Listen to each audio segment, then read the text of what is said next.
പോകുന്നത് എക്സാമിനെ കുറിച്ചിട്ടും എക്സാമിൽ നമ്മൾ സ്വീകരിക്കേണ്ട കുറച്ച് ചെറിയ ചെറിയ തന്ത്രങ്ങളെ കുറിച്ചിട്ടും ട്രിക്കുകളെ കുറിച്ചിട്ടും. ഹോട്ടലിലേക്ക് ബിരിയാണി കഴിക്കാൻ പോകുന്നു, വളരെ ഫേമസ് ആണ്. അങ്ങോട്ട് ചെല്ലുമ്പോൾ നിങ്ങൾ ആ ഹോട്ടലിലേക്ക് കയറുമ്പോൾ അവിടെ ആ ടേബിൾ ഒന്നും ക്ലീൻ ചെയ്യാതെ നിങ്ങൾക്ക് ആഹാരം കൊണ്ടിരുന്ന പാത്രം ഒന്നും പ്രോപ്പറായിട്ട് കഴുകാത്ത ഒരു പാത്രത്തിലാണ് ഈ ടേസ്റ്റ് ഉള്ള മന്തി തന്നു കഴിഞ്ഞാൽ നിങ്ങളെ അത് ഇംപ്രസ് ചെയ്യുമോ? നിങ്ങൾക്ക് അത് ഇഷ്ടപ്പെടുമോ?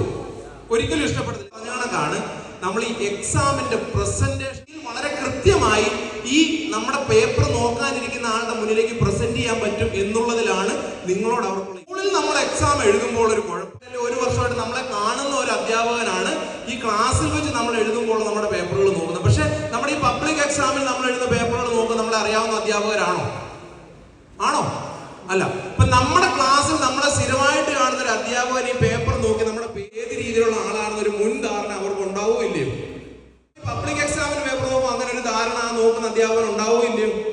ഒരു ധാരണ കാണുന്നില്ല. ഇപ്പൊ നമ്മളെ കുറിച്ചുള്ള ഒരു ധാരണ ഇവർ ഉണ്ടാക്കി എടുക്കുന്നത് എവിടെ നിന്നാണ്? നമ്മുടെ പേപ്പറിൽ നിന്നാണ്. നമ്മുടെ പേപ്പറിൽ നിന്നാണ് ഇവരൊരു ധാരണ ഉണ്ടാക്കിയെടുക്കുന്നത്. ഇപ്പൊ നമ്മുടെ എക്സാമിന്റെ പ്രസന്റേഷൻ വളരെ ഇമ്പോർട്ടന്റ് ആണ്. ഏറ്റവും ആദ്യമായിട്ട് നമ്മൾ ശ്രദ്ധിക്കേണ്ട കാര്യം നമ്മുടെ എക്സാം പേപ്പർ വളരെ നീറ്റായിട്ട് നമ്മൾ ഹാൻഡിൽ ചെയ്യുക എന്നുള്ളതാണ്.